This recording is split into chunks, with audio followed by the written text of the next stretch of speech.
관계 속의 성장, 인성이 실력이 되는 시대입니다.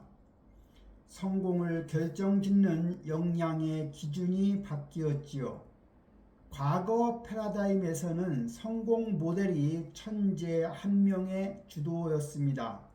하지만 현재 패러다임은 바로 성공 모델이 집단 지성의 발휘로 바뀌었지요. 과거의 패러다임의 핵심 역량은 개인의 IQ나 지식이었다고 하면 현재의 패러다임은 핵심 역량이 바로 인성과 공감 능력입니다. 과거의 패러다임이 감정 다루기를 억누름과 인내라고 했으면 현재의 패러다임은 감정 다루기가 관계 조율과 유연함입니다. 복잡한 현대 사회에서 인성은 집단 지성을 이루는 가장 강력한 실력입니다. 인간은 자연이며 우주의 중심이지요.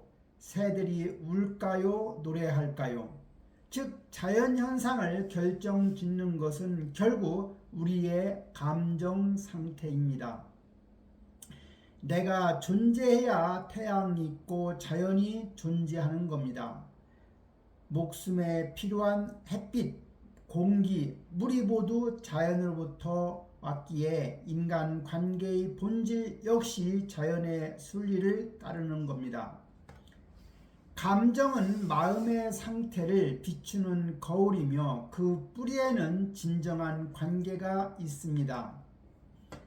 진정한 인내는 억누름이 아니라 유연함이지요.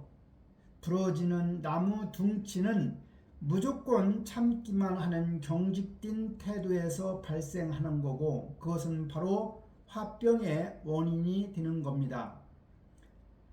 반면에 헤어지는 잔가지는 유연하게 대처하며 아픔의 과정을 견뎌내는 지혜이지요. 아픔을 이겨내는 힘은 무조건 버티는 것이 아닙니다.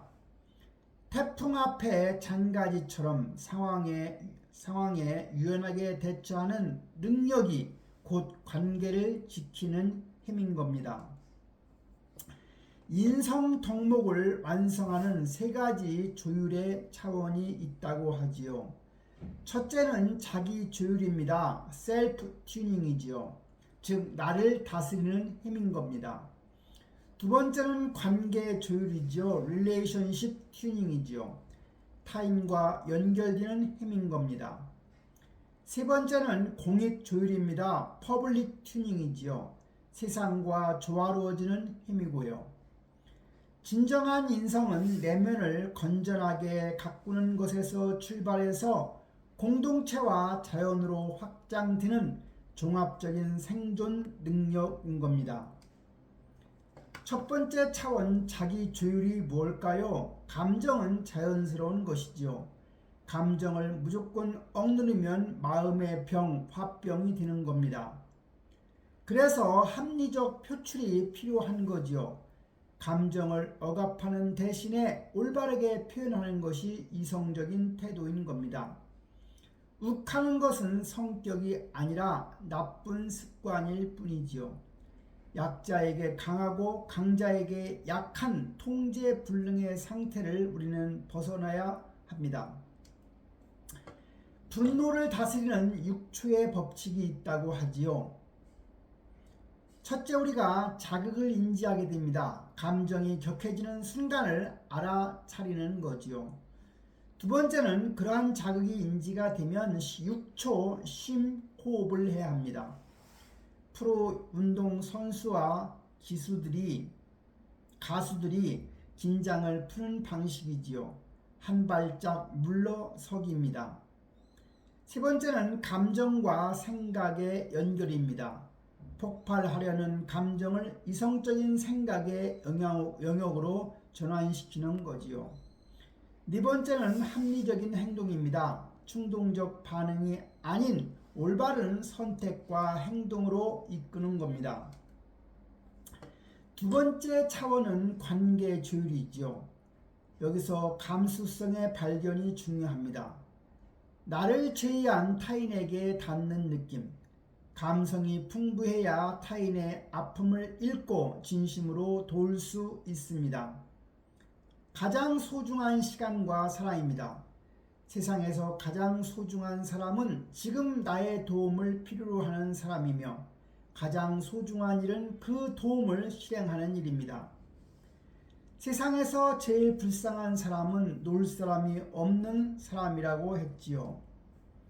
관계를 지키는 긍정성의 황금 비율입니다.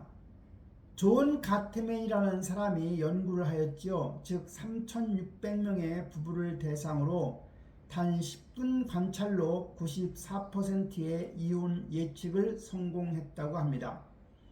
즉 파국으로 가는 대화가 있다고 합니다. 비난하는 거, 방어하는 거, 경멸하는 거, 담쌓는 거, 이런 부정성이 긍정성보다 3배 이상일 때 관계가 파탄난다고 합니다. 성공 조직의 공식은 뭐냐? 호감과 배려를 바탕으로 긍정성을 쌓는 조직이지요. 그래서 긍정성 5, 부정성 1, 이것이 바로 성공적인 관계를 유지하기 위한 최소한의 비율인 겁니다. 세 번째 차원은 공익조율입니다. 소인배의 좁은 계산은 오직 개인의 이익만을 추구하지요. 하지만 성인 군자의 통 큰 계산을 보면 전체 이익을 보는 시야가 있다는 겁니다. 그래서 소인배의 좁은 계산으로는 공부에서 남주냐라고 생각하지만 성인 군자의 통 큰 계산에서는 공부에서 남주자이지요.